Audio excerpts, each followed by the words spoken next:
The following content is provided under a Creative Commons license. Your support will help MIT OpenCourseware continue to offer high-quality educational resources for free. To make a donation or to view additional materials from hundreds of MIT courses, visit MIT OpenCourseware at ocw.mit.edu.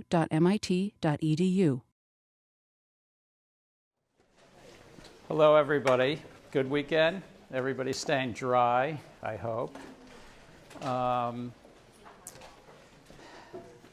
So we're going to dive back into blockchain, money, and we didn't lose too many people when we did cryptographic hash functions and digital signatures last week. So I thank you for all being back. So what were today's study questions again? What's the Byzantine generals problem? Anybody want to tell me what the Byzantine general problem is? Ben. So the Byzantine general problem was a sort of general mathematical puzzle, and basically what it is how do you coordinate actors when there may be an actor who's not acting in the best interests of the group? How do you sort of get a good outcome out there? So there might be how to coordinate when somebody's not acting in good faith, is a malicious actor. But it also might be just somebody that doesn't get the communication, somebody that there's a thought whether it's malicious or not. How are we doing, Aline? Yeah. How does proof of work and mining in Bitcoin address it? We're going to walk through this. I'm going to give you my sense of it, but does anybody want to give a short version prepared for Brodish? The proof of work essentially solves it in a probabilistic way rather than a deterministic way, in terms of using an amount of CPU power to solve a problem of a certain complexity to prove that one consensus has been reached by majority of the participants. All right, so what Brodish said is it's probabilistic instead of deterministic, that you use CPU power to form some consensus. I think that's what you said. I'm going to walk through this in more detail, but does anybody want to give another shot at it? I could say, so when a transaction happens, it is posted and then miners get in and then they try to compete to solving this, and whoever gets it first, then he claims the award. I would also say it requires a lot of CPU processing power, and accordingly it's a big consumption for electricity. So it needs to be powered, big computers. So there is a question around who could operate that. So, remind me your first name. Reham. Reham says it's about people called miners or computers called miners, which we'll talk about today, using computer power again, but transactions were part of that as well as to how it comes together. I'm not going to torture you and ask a bunch more, but Deanne? I think one of the other important ideas is that even though solving the problem is really hard, validating that the solution is correct is easy.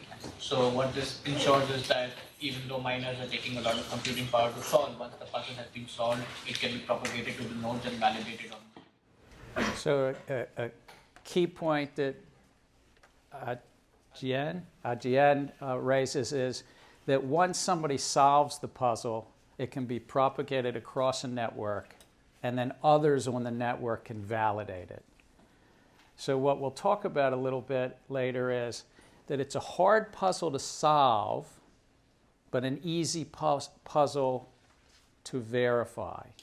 And this is an important asymmetry in essence, that there's a lot of resources to solve a puzzle, but once knowing the answer, there's very limited resources to verify that it's the right answer.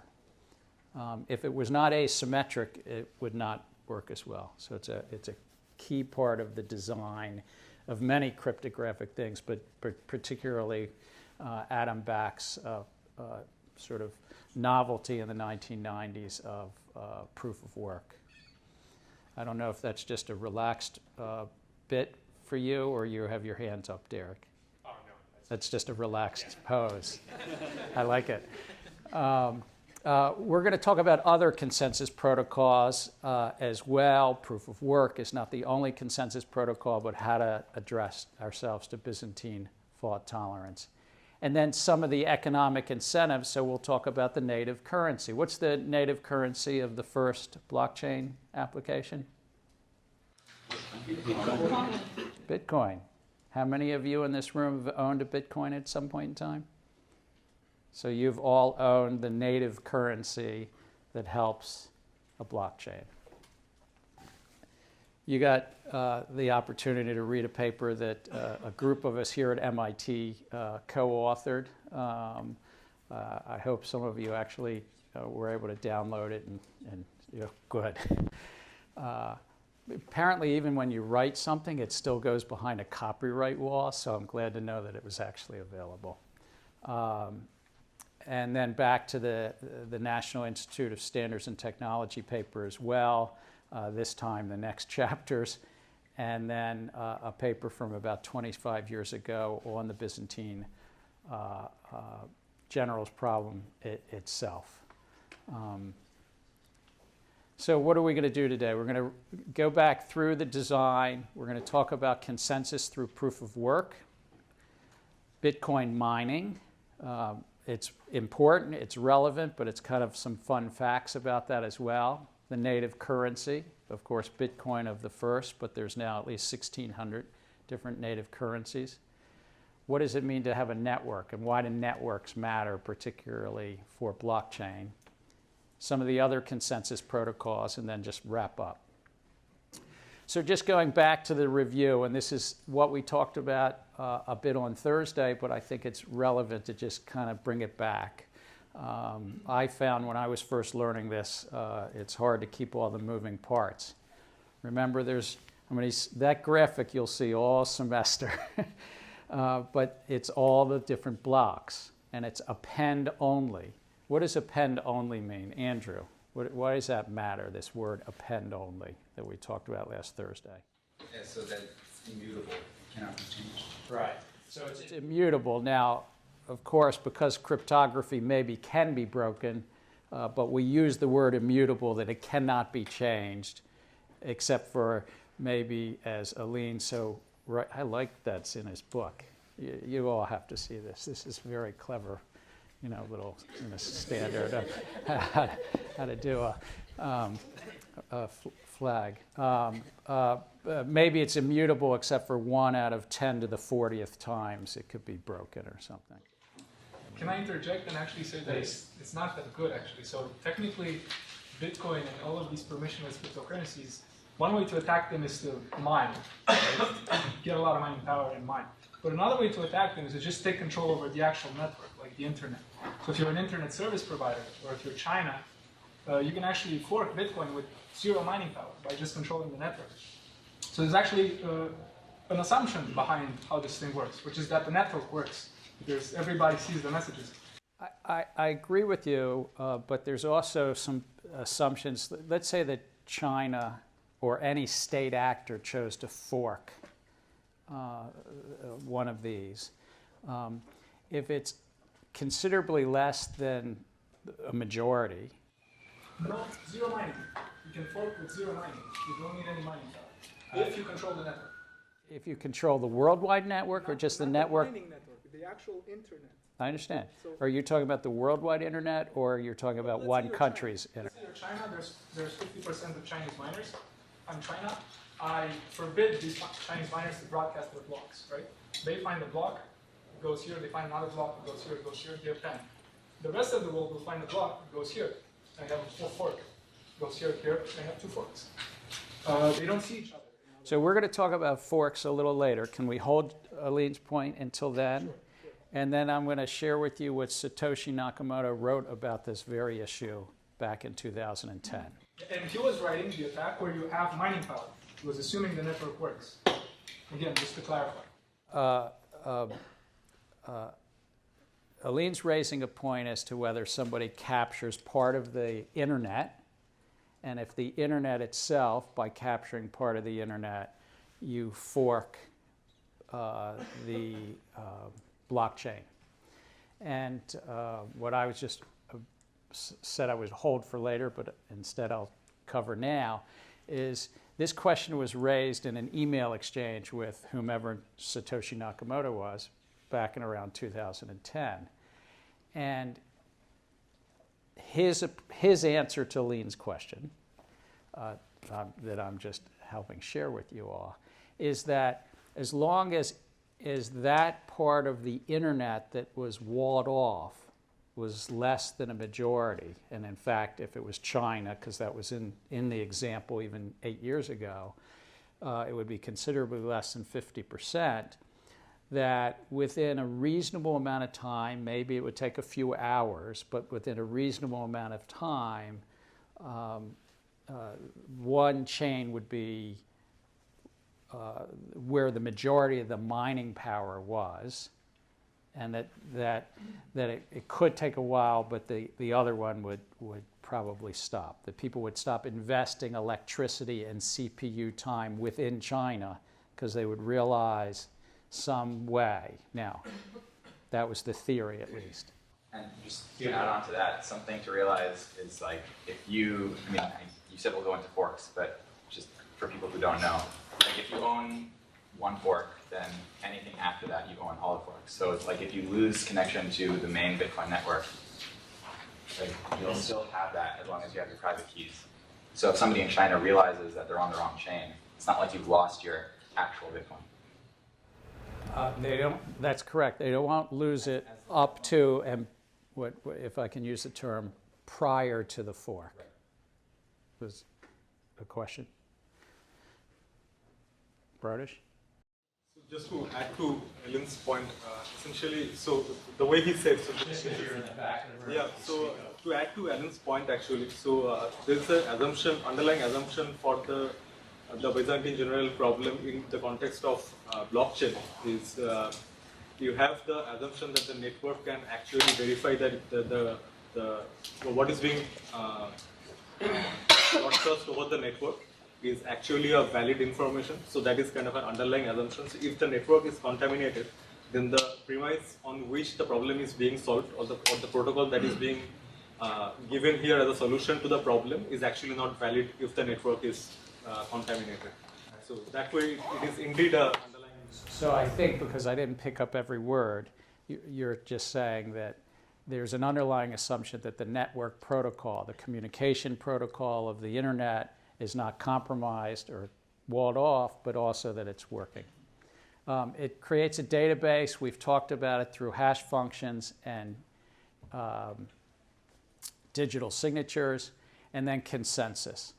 So what were the technical features? I thought about it a little bit from our last class to help just thinking through in 3 buckets. The cryptography and timestamping that we talked about last Thursday. What we're going to talk about today, the decentralized consensus protocols and the network, of course, and the native currency. And then lastly, transaction script that we're going to talk about this coming Thursday. Now, it's not just 3 buckets because it's 3 lectures, but it's 3 buckets because they have something to do with each other. The cryptography, which is at the core of cryptocurrencies and blockchains, and it's at the core of a lot of things on the internet today. The consensus mechanism, and then the transaction script itself.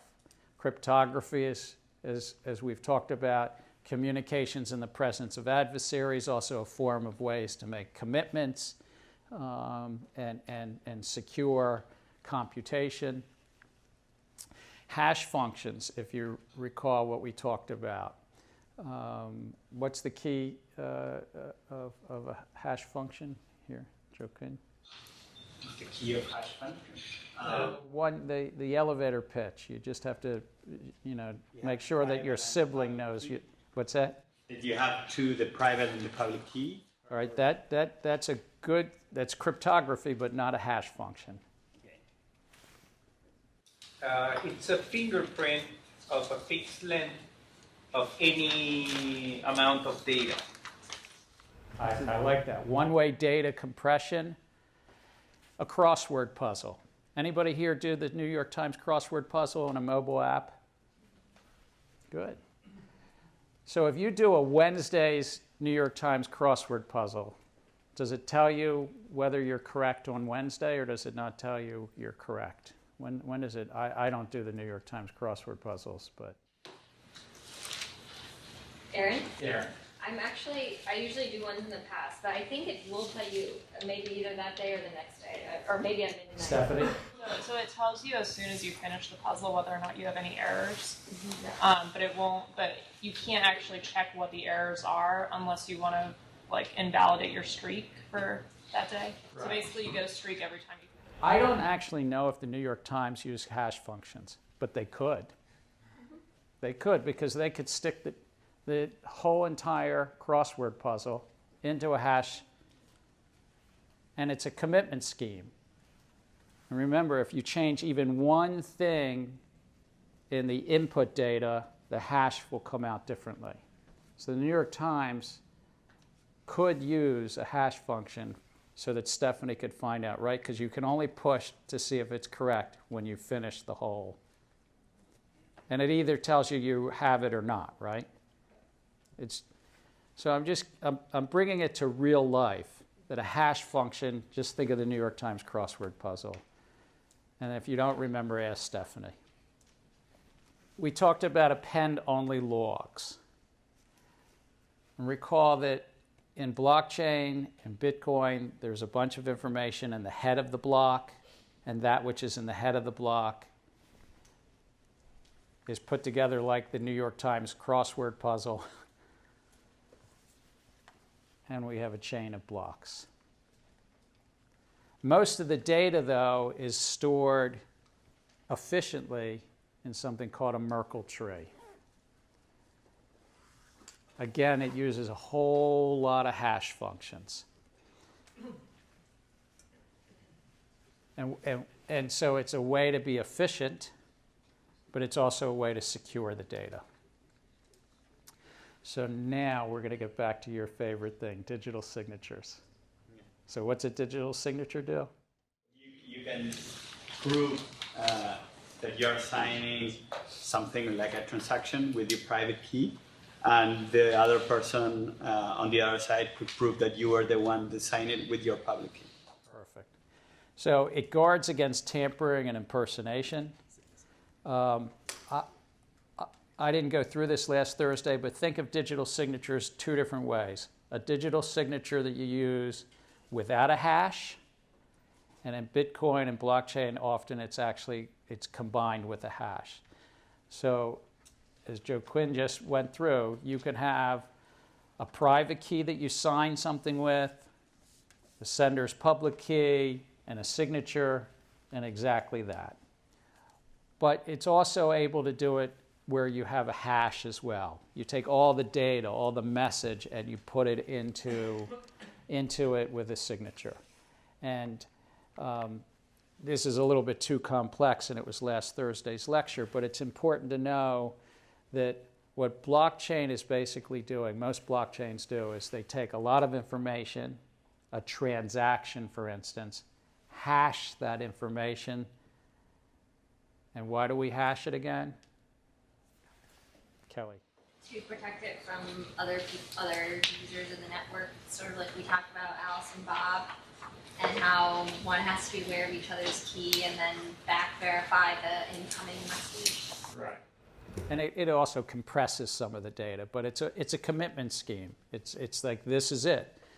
This is actually the New York Times crossword puzzle that answers all the questions.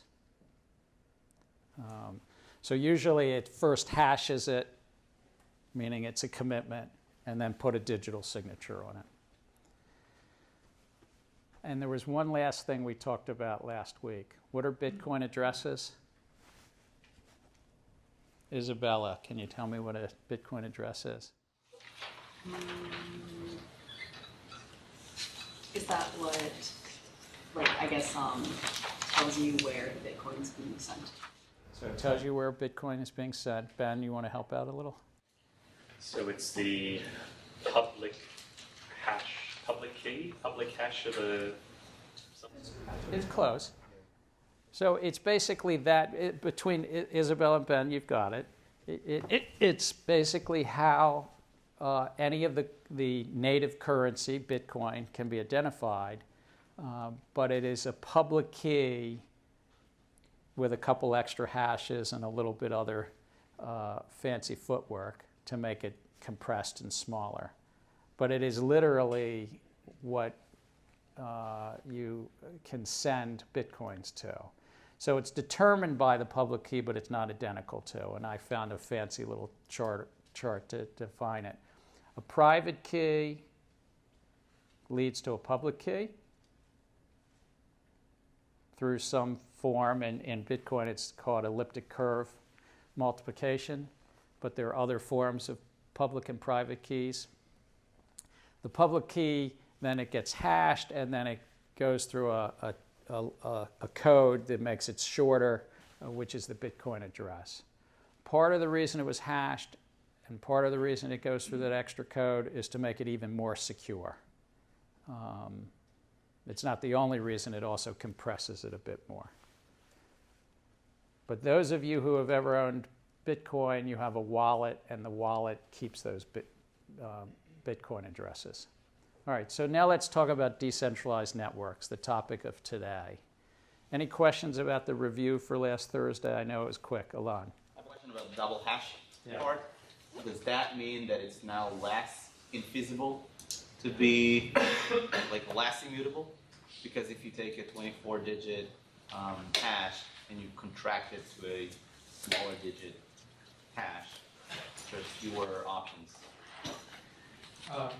I think that the question is if the output of a hash function is shorter, is it possibly more breakable? I think mathematically that might be correct. However, this actually goes through two hashes. One, which is this mechanism called SHA-256, and the other one, I'm going to mispronounce, but down to 160. So I think because it's going through two different hashes, the answer is it's even harder to break both. Is that? Makes sense. Any other questions about the review? No. Please. Derek. So you said hashing the public key makes it more secure. I'm just wondering because like the public key is for the public, right? So like, where does the added security come from? So the only thing that you're actually showing is a Bitcoin address until later, and we'll talk a lot about this on Thursday. When you actually do a transaction, you have to then disclose your public key. So initially, the storage is around Bitcoin addresses. And some will advise, and it's why many wallets do this, that you should never use the same public key twice, though numerous people do on blockchains. But to be most secure, you would constantly be creating new public key, private key pairs. And once you've used it, move on and get a new set of keys. Got it? So distributed networks. We talked about Byzantine generals problem. So I found some Byzantine generals. They want to all attack that castle. Or what if only 3 of them do and 2 of them say retreat? That's the visual. That's the problem. The only way to win in this mathematical game theory paper that was written some 25 years ago was if they all said attack or all said retreat. But the same thing sort of came to computers. And the core thing about a permissionless system is there is no central authority. And if there's no central authority, how does a distributed network, like the distributed set of generals, come to some agreement? Do we attack? Do we retreat? Well, it's based on a consensus protocol and a native currency. That's the key innovation of Satoshi Nakamoto, is to pull it all together. But it was built on the backs of other people. Adam Back in 1997, he proposed a way to address email spam and other types of computer problems called denial of service attacks.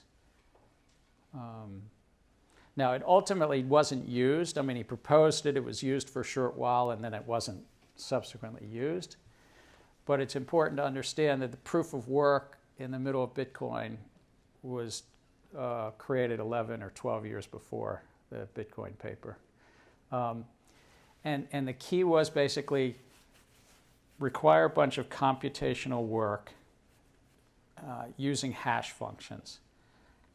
And so the email or the header of the email, this is Adam Back's, not Bitcoin, but the email or the header of the email went into the hash function, creates a hash, but the difficulty of finding whether it's confirmed was it in a certain range of hashes. And he did that by the quote, leading zeros. Does anybody want to guess why he did it this way? Or Lean's just going to tell us probably and not guess, but who hasn't spoken yet? Emily, you want to try it out? I'm not totally sure. Daniel? I guess just like preserve some privacy around the emails. Well, so it definitely preserved privacy, but he was trying to put some computational work. Every email that would be sent would take 1 to 2 or 3 seconds of computational work. That was in his original paper. It would take a few seconds.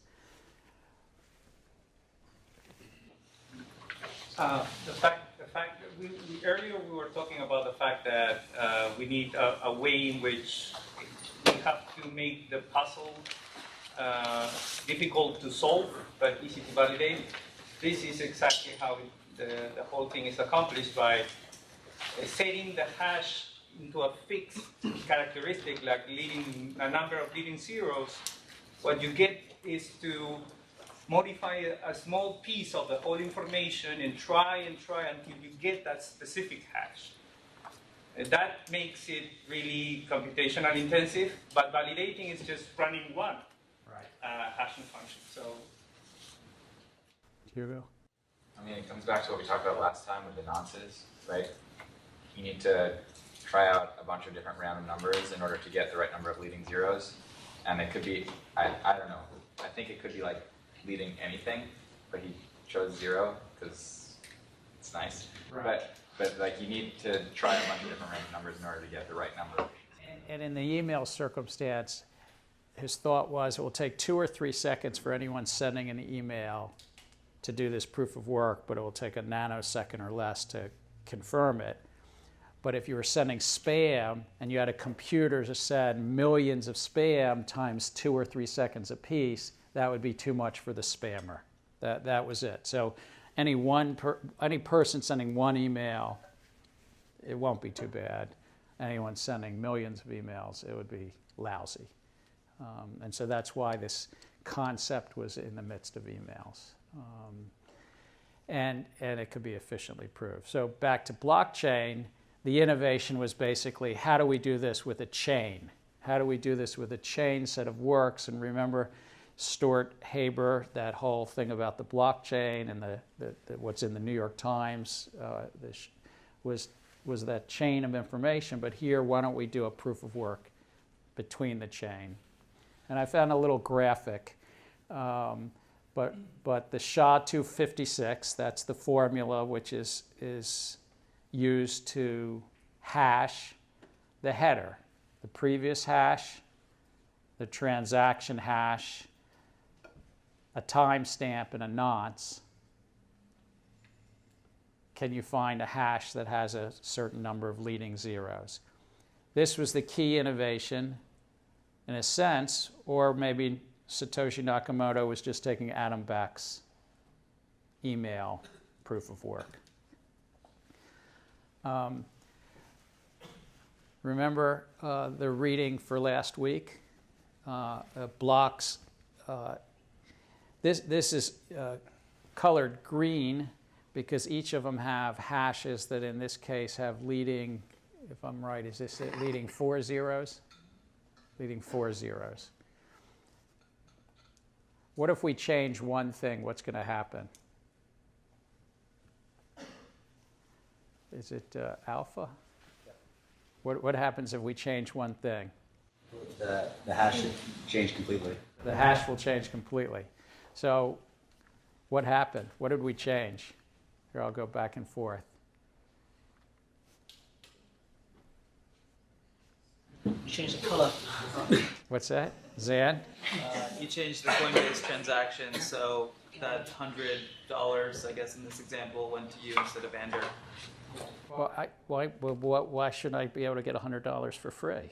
Well, in this example, I guess the Coinbase is for the miner, right? So there's one transaction dedicated for whoever validates the block gets right now 12.5 Bitcoin, and so you add that in addition to all the other transactions that you're validating. But in this case, you're not actually this miner, so you shouldn't be getting that money. So the little 18-minute video that was assigned for last Thursday, I just went in and I was trying to get the money for me, and it invalidated the rest of the chain. And that's the sort of innovation or genius is if you try to go into a former block, whether it's the last block or a block 100,000 blocks away, and change one little whisker of information or one letter on that crossword puzzle, it's going to change the entire blockchain. And I bring it back to the crossword puzzles or a whisker on a cat. It's just any little bit of information. So an innovation about hash functions became an innovation about timestamp blocks all of a sudden came together with this proof of work innovation. So now to the chains themselves. The consensus of blockchains, and many people would say that in fact the reality of blockchains is only the longest chain is the one that other miners, other people will build upon. As I understand, though, it's not written into the base computational code. It's really just a consensus that comes about. This is an example. The purple block and the black blocks. The purple blocks are kind of stale blocks. They were mined. They were computationally solved to proof of work, but nobody mined on top of them. And if somebody doesn't mine on top of them, then eventually they're ignored. Some people call them orphan blocks, but I'll call them stale blocks because they were actually created. But the information that's in them is kind of worthless. It's not needed.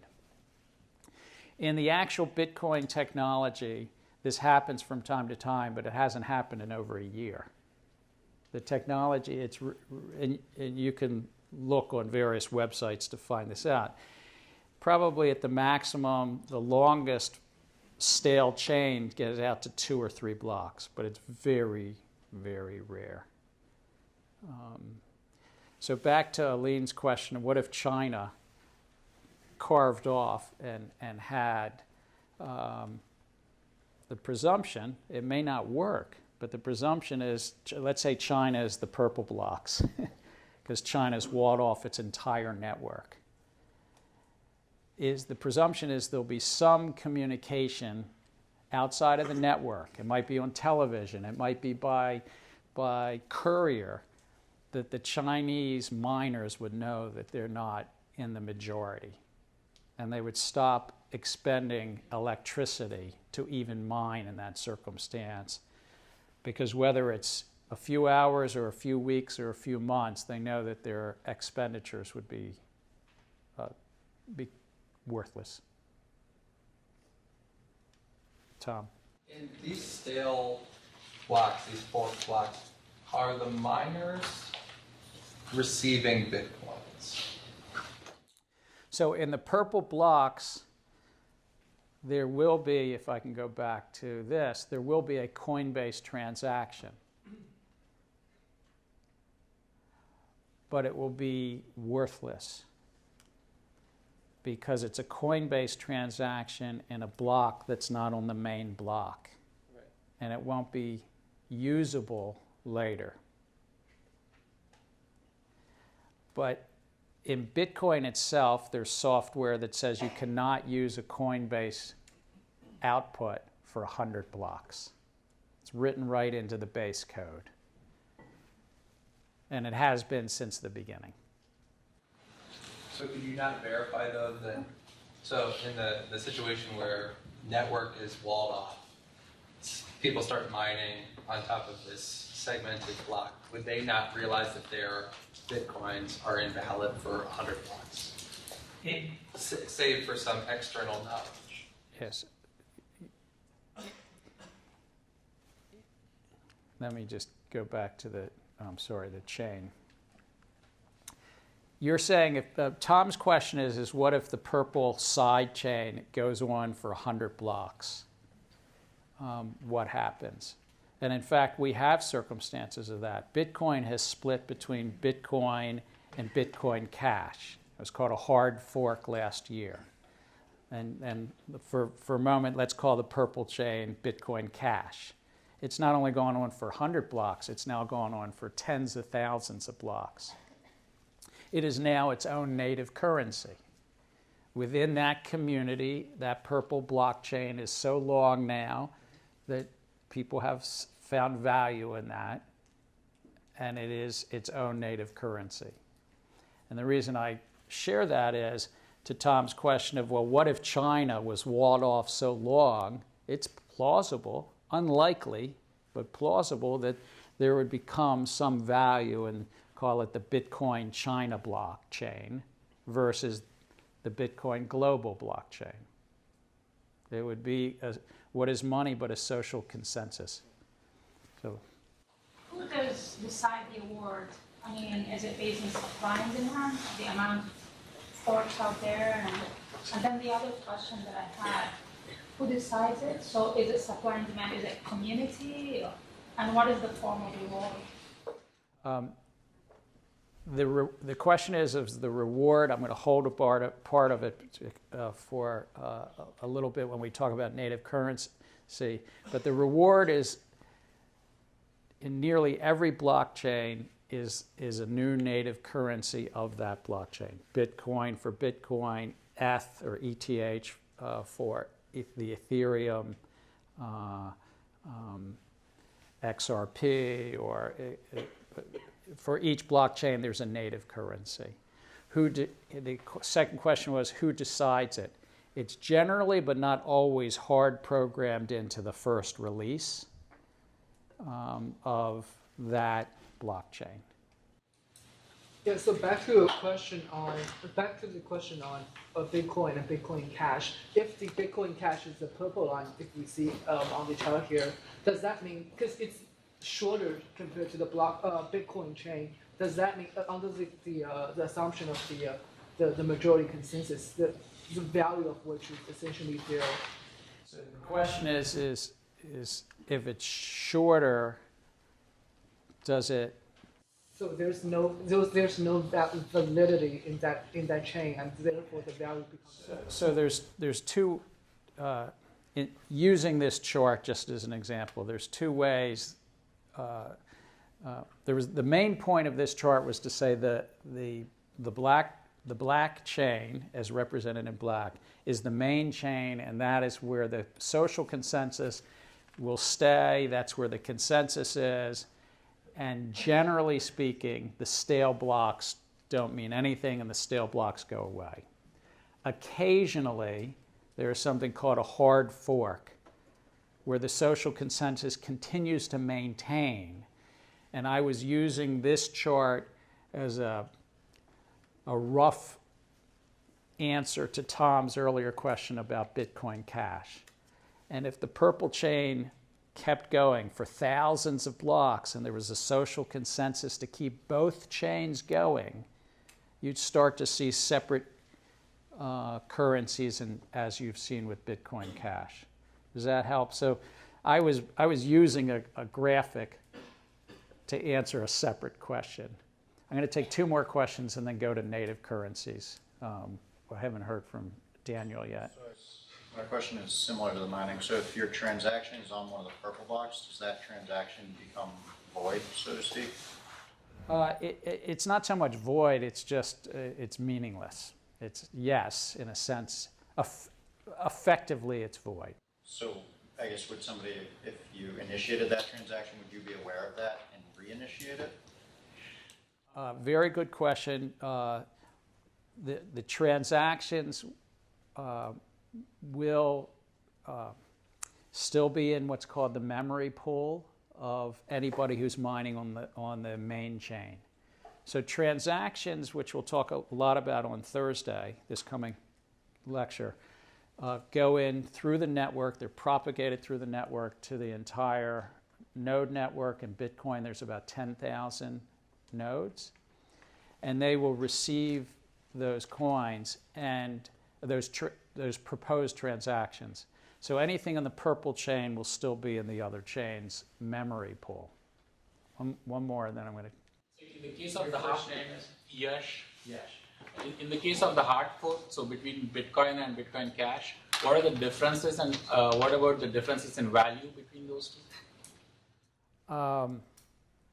That's a much longer question. The question is what are the differences of value between Bitcoin and Bitcoin Cash? And though I think Bitcoin is trading around $6,300, and Bitcoin Cash is $435. Thank you, Zan.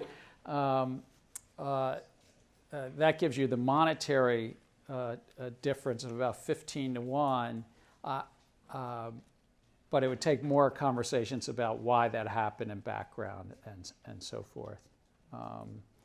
So let me talk about the difficulty factor. So proof of work, at least in Bitcoin's case, has a difficulty factor with regard to these leading zeros in the hash. And Satoshi Nakamoto said, let's change that every 10 minutes. Let's ensure that every block comes on average every 10 minutes. And to do that, define how many leading zeros there needs to be. And it adjusts about every 2 weeks. Every blockchain can be different. It doesn't have to adjust every 2 weeks. This is just what Bitcoin did. This is what Nakamoto did to maintain an average of 10 minutes. So what has happened? Currently, it takes 18 leading zeros. And because this is in it's in a hexadecimal character system, every decimal is, what's that? 4 bits. So it's 64 leading zeros in bits and 18 in hexadecimal, right? Yeah. Is it? So it's 2 to the 64th. So the probability of finding a block is 1 over 2 to the minus 60. So what Aline just said was that it's very small chance of finding a block because this is the equivalent of 18 leading zeros. So it's more than 64. It's 18 times 4. Oh, yeah, no. Sorry, I can't do arithmetic. Yeah. He's a PhD in computer science, but can't do arithmetic. So this is the most recent block I grabbed off the blockchain this morning. And it has 18 leading zeros and then all those other digits. That's block number 541,974. 18 leading zeros.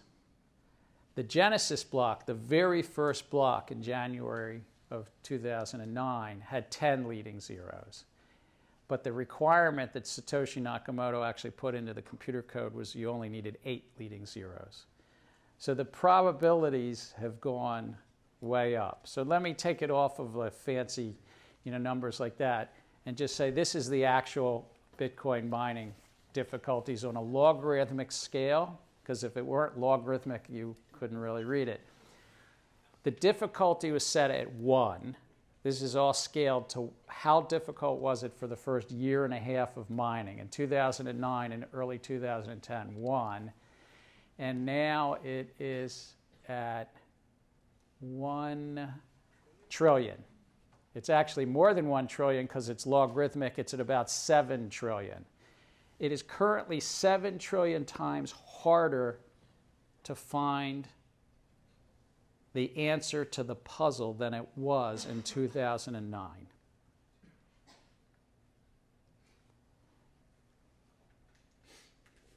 And that's because there's a lot of computers trying to hash all of this stuff.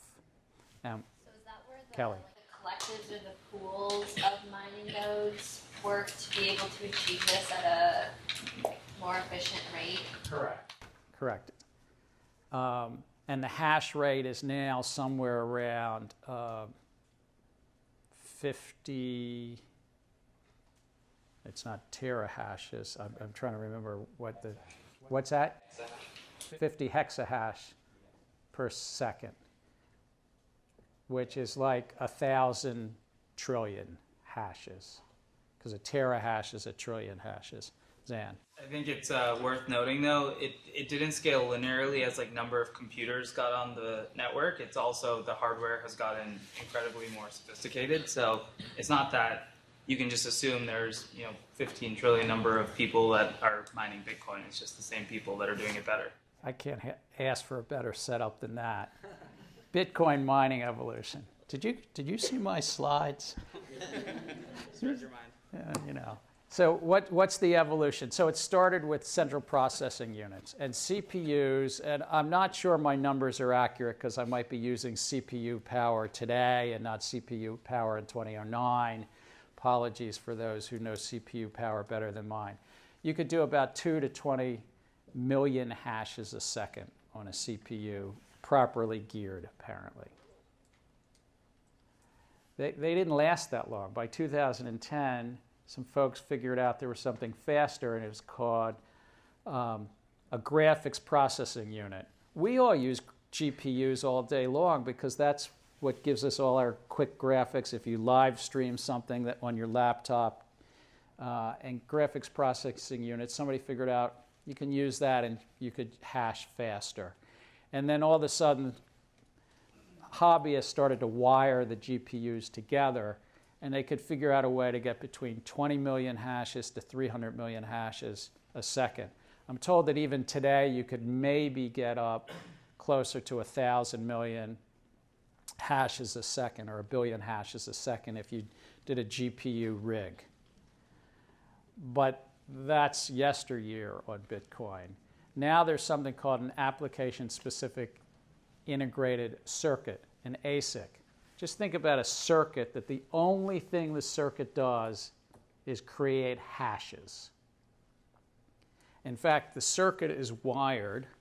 I use the word wired because I'm old enough to remember wires.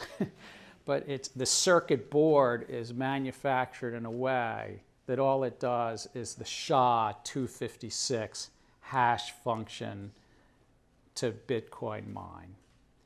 And the first ASICs, which are dedicated circuit boards to do this mining, came out in 2013, and even since then they have moved up the scale. The most expensive that sells for about $3,000 or $4,000 an ASIC can do 16 terahashes per second, or at least that's what it's rated for if you go on Amazon and try to buy it, and you can do that.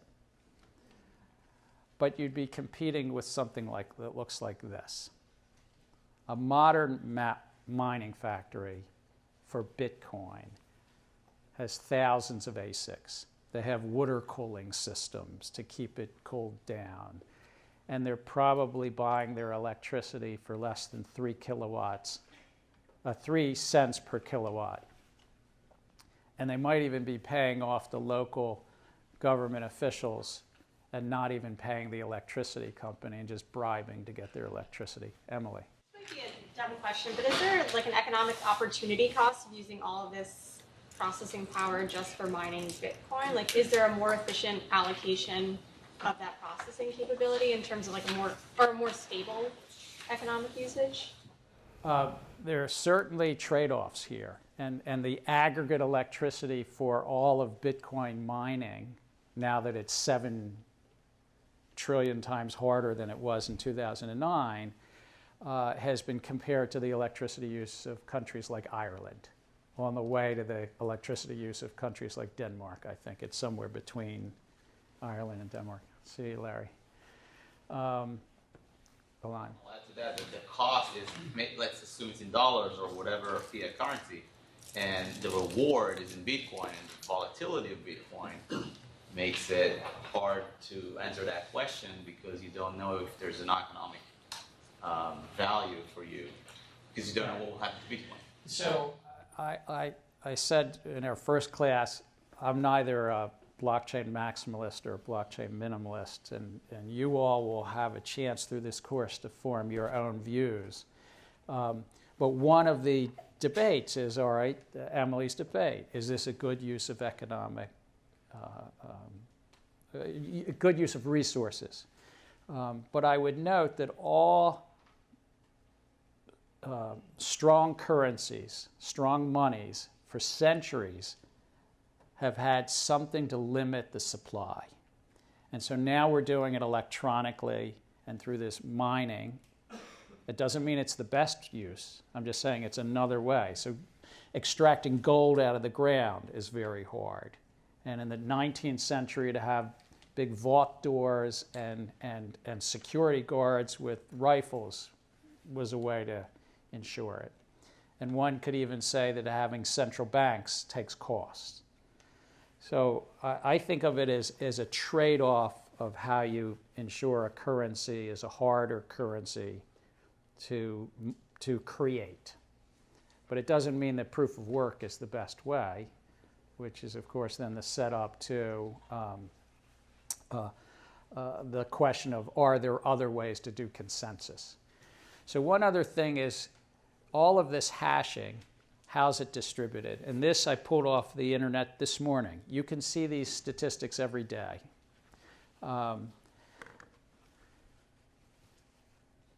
Proof of work and mining has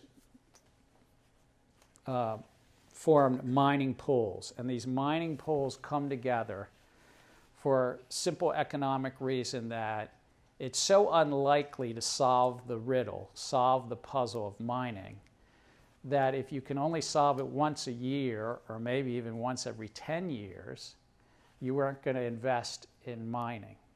So mining pools started around 2010 to smooth out the revenue.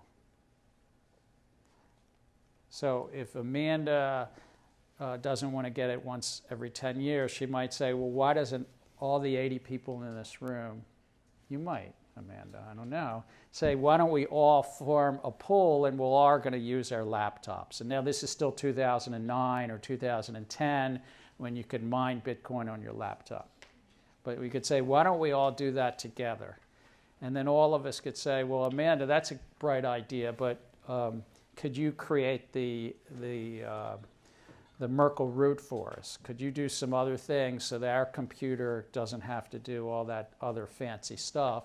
So then Amanda might say, well, I want to charge all of you a little bit. How about if I charge you 1% of the take? And Amanda would call herself a mining pool operator. That's what's happened, is basically the economics of mining have clumped around mining pool operators. And the standard fees range from 1% to 3% that the mining pool operator provides a number of services to the miners themselves. And those services are compensated, as I say, somewhere between 1% and 3% of the returns. But mostly it smooths out the economics for all the miners. It does some other things as well, but that's the primary. Sorry, I also had one question. Given you laid out the difficulty of mining has become increasingly difficult, and the cost of the electricity, the break-even point has actually becoming lower and lower in terms of the electricity cost.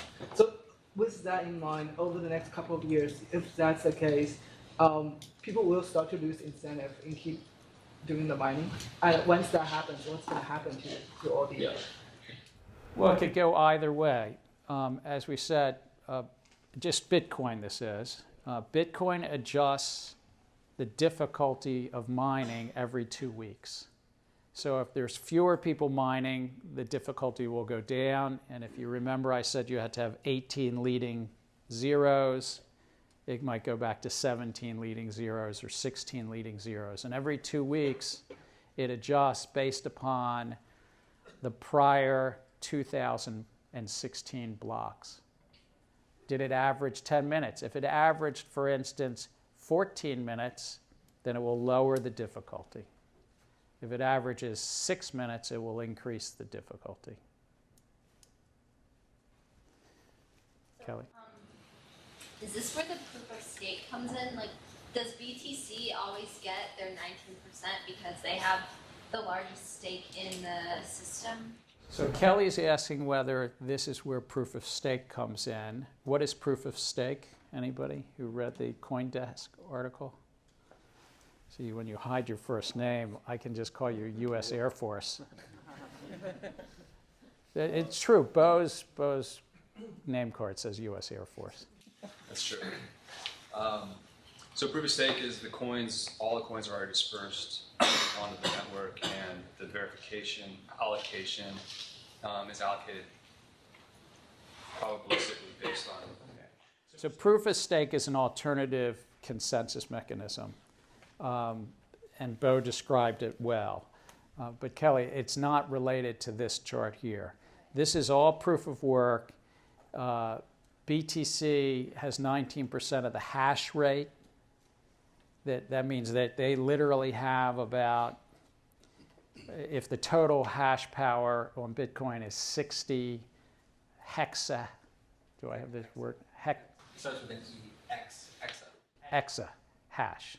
Then 19% of that, or about 12. Attempting to do, that's not the stake that they already have. Correct. Most Bitcoin miners sell their coins. So the coins that are created, the coins that are created each year are sold into the broad community. Very few miners hold on to their coins for great lengths of time. I mean, they might for days, they might keep some for all sorts of reasons. And as I truly believe but can't factually prove, a number of the biggest mining pools or miners are in places where they're doing illicit activity. They're getting their electricity for less than what it's really costing on the grid by bad actor. But nonetheless, they have a choice whether to sell their coins or keep their coins. A question over here, and then I want to keep going. If the mining industry is like so formalized, like you've got so many pools, what prevents all the pools from coming together and saying that let's just solve lesser puzzles so that the difficulty becomes lower and then the charge is much lower to each and every one? So the question is what happens if the mining pools collude and come together? Either as a GM says to, let's say, well, why should we have so much mining capacity? Let's, as a cartel like OPEC, the oil cartel, say we should constrain supply and so forth. I think what constrains that is it's an open system. But it's possible. It's plausible. I think the bigger question, and there's been numerous academic papers around this, is what happens if the mining pools come together and try to do what's called a 51% attack and try to take over the blockchain. And that's a more interesting challenge, and we'll talk about that throughout the semester. It hasn't happened as of yet. Let me talk about the native currencies. Native currency helps do all this. What Nakamoto said is it was an incentive system. It was an incentive system, but it was also a peer-to-peer way to create a new money. And embedded in most blockchains, not 100% of them, there is something, I put quotes around it, monetary policy, in essence, that limits the supply of the currency. Not every blockchain has this, but the vast majority do. And when we start talking about initial coin offerings, you'll find some that don't. But Bitcoin limits it, and I'm just going to say what it is. It's created in a coin-based transaction in each block. It was initially 50 Bitcoins per block, but now because it's halved every 210,000 blocks, it's just 12.5 Bitcoins. That's the number of Bitcoins you earn each time. If you mine a block, that's approximately $75,000 US in value today, give or take, or 80,000 roughly, to mine a block. The inflation rate for Bitcoin right now is 4.1%. So think, for any of you that have taken monetary policy courses or financial courses that talk about the Federal Reserve, Bitcoin is growing about 4% a year right now. But it halves every 210,000 blocks, so the inflation rate will go down to 2%, and then later to about 1%, and later about 0.5%, and it caps around the year 2040. So whether Satoshi was one person or a team of people, back in 2008, they put in place a monetary policy that is hard-coded into the computer base code and is supposedly going to be there forever to cap Bitcoin at 21 million Bitcoin. I'm going to throw up Ether just because it's an alternative. Currently, that mines 3 ETH per block, and the inflation rate's about 7.5%. It's a different stage of development, different inflation rate. But there's been a proposal recently to literally, it was a proposal by the programmers, we should really lower the inflation rate. And if it's accepted, it will be adopted in November. The fees in Ethereum are largely paid in something called gas. Gas is just a small unit of Ethereum. What's the small unit of Bitcoin? Satoshi. So gas and Satoshi are very similar. Brodish. I think the limit of 21 million, it's reached at 2140, not 2040. Wait, it's not 2040? It's 2140. Oh, yes. Wait, you think it's 2140? What's that? All right. So I typed poorly. Aviva, did you have a question? Oh. Aline? So this means Bitcoin is a deflationary currency? Yes. Well, Aline says, is Bitcoin a deflationary currency? Depending upon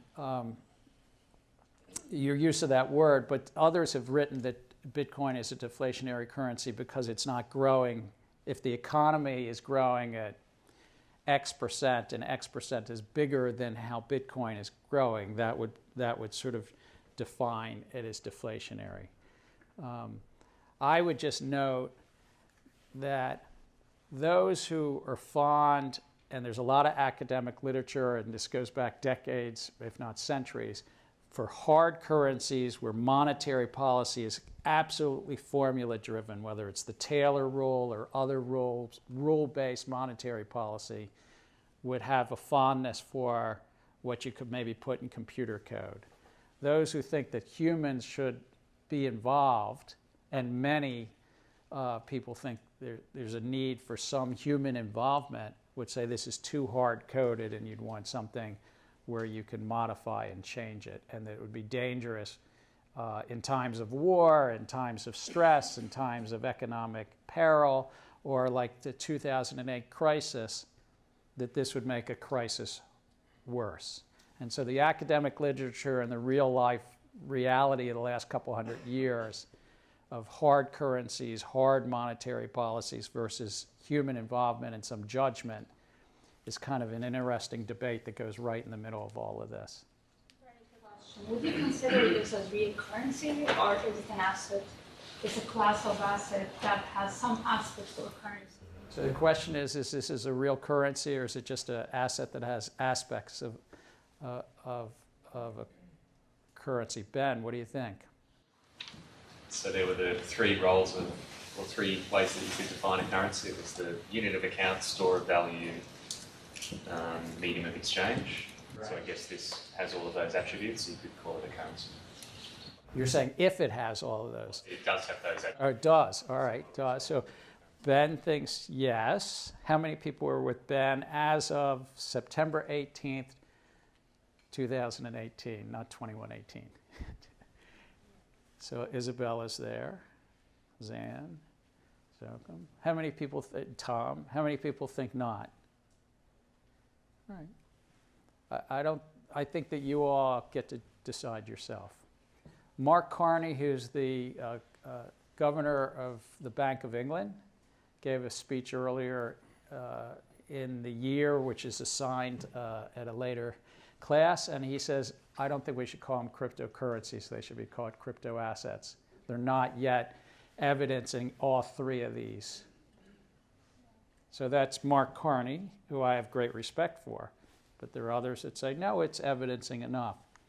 I would say this, though. It's plausible that and this, if you take nothing else from the class, it's plausible in my view that they could provide. You could have digital currency that does not have a central authority. I mean, I think that innovation is there. Whether you call it a cryptocurrency or crypto asset at this point in time, I leave to all of you. There won't be a right answer to that on any paper you submit. You can use whichever term you think fits your thinking. I want to talk about the network. We only have 10 minutes, but the network is important. And a lot of times when you talk about Bitcoin and blockchain, folks aren't going to talk about it, but I'm going to quickly hit 8 or 9 players on the network. They're full nodes. A full node is a computer, I should say, that stores the full blockchain and is able to validate all transactions. It doesn't have to. It's a volunteer thing, but it can validate all transactions. A pruning node, you're not going to read a lot about it, but I just have it. It prunes transactions once they've validated and they have a certain age. They're saying, all of those early transactions, we're not going to focus. There's been probably 6 times the number of transactions that have happened compared to the actual extant transactions right now.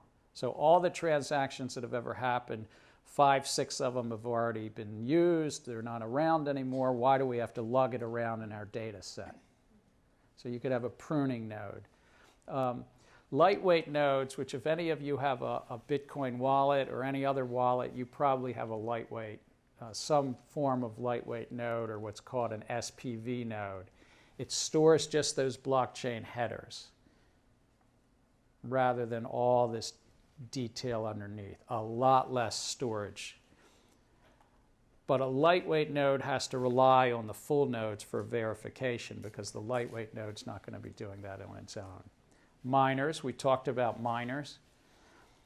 I want to just mention miners don't have to be full nodes. Amanda, you're running this mining operation for the whole class. And we're paying you 1% to 3%. But you're Sloan, right? You're probably charging at the high end, right? So do you think that Amanda, as a mining pool operator, is operating a full node? Tom? Yes. You're saying it tentatively, but Tom, you're paying Amanda 2% of your fees. Don't you want to make sure she's validating everything? I just lost a whole percent. Yeah. What's that? She just thinks it's 3%. Oh, she thinks 3%. Yes. But any of you who are just miners, remember, Amanda's our pool operator. Anybody who's Andrew, do you think you need a full node if Amanda? No. No. So a lot of miners are not operating full nodes. They've got all those racks of Asics. They're running all their electricity, and they're paying Amanda to check on it. Don't let them down. Aline. I think this is a terrible thing because in principle you have, I don't know, 20, 30 mining pools, which means you have 20, 30 computers which validate the newly proposed block. And sort of the thing that everybody wants to believe is that these systems are decentralized and you have thousands of computers validating. So I might start calling you Nouriel Roubini, but I won't. But Nouriel Roubini, who's an economist, he's sometimes called Dr. Doom, and he likes that phrase because he calls downturns in the markets. There's a later reading, and I might have even done a video of Roubini has this view that it's not decentralized and mining pools are an Achilles heel of the system. But the full nodes, the 10,000 nodes, actually still do validation. And there's an interesting social construct where there's a lot of nodes doing, in essence, non-compensated work validating transactions beyond Amanda. And any miner, Andrew could validate if he wants to. So there's a lot of free riding that goes along and the economics of free riding. And then there's wallets, which probably 30 or 40 of you have on your computer somewhere. They store and view and send all the transactions, but importantly also create the key pairs. So a lot to cover. There's one that's not a node itself at all. It's called the mempool, or the memory pool. And we're going to talk about this more on Thursday, but the memory pool stores all the unconfirmed but yet already validated. So they've been validated by somebody. A transaction goes out into the network. A full node validates it, and it's put in a memory pool. And Amanda grabs the memory pool and sends it out to everybody in this class in a block. And then we mine it. We're not going to chat much about these right now, but we talked about, there was a CoinDesk article. How many of you actually skimmed it, looked at it? Did it mean anything to you, or it just meant that there's some alternative? What's that, Priya? Just that there's some alternative. There's some alternative. That's what it meant to me the first time I looked into this about 6 months ago. But I want to just mention what the alternatives come down to. They generally randomized or delegate the selection. So rather than saying any one of 10,000 nodes can prove that this works, they use various mathematical means, randomized or delegated, and sometimes they do a little bit of delegation and randomization to pick who's going to validate the next block. It all comes down to who is picking the next block. Is it by Adam Beck's, sort of as Satoshi Nakamoto put out there, we'll call it Nakamoto consensus, proof of work. And you'll have a paper for Thursday that talks about Nakamoto consensus, the Clark paper. Or is there some other randomized delegated way to do it? In some of them, they have a second check. If there's a delegated person to validate something, they put a second check in there that there's another group that officiates and says whether it's correct. And so there's proof of stake, which is based on the stake you have in the underlying currency. There's proof of activity, which is kind of a hybrid of proof of work and proof of stake. Proof of burn. Are you willing to give up coins? Proof of capacity. Do you have storage capacity? And you might have a tiered system. The major permissionless blockchains all use proof of work. And the reason is nobody's really solved. All of these other alternatives, no one's really solved for a couple of problems in them. But they usually find a way to be more efficient through delegation and randomization and might have a backup set of checks on it. Dash and Neo will say that they use proof of stake, but they're actually kind of using some form of master nodes or set up professional nodes. But Dash and Neo are kind of, I think, the 13th and 15th largest market value cryptos, which means everything else kind of, and Ripple's really almost like a permission system rather than permissionless. I mean, they would say they're permissionless, but it's a confirmed set of nodes that in the node system. So that's it for today. We're going to do transactions on Thursday. I moved that study question. And then I'm going to ask you to read through the Clark paper, which is really the academic pedigree. Where's this built on? What's the background? But I think it's a good way to bring it all together. And remember, on Thursday, you all come in to answer this question, your own view as to who Satoshi Nakamoto is. There is no right answer, but if MIT's blockchain and money class can answer that, I'm sure that we'll get a write-up somewhere about it.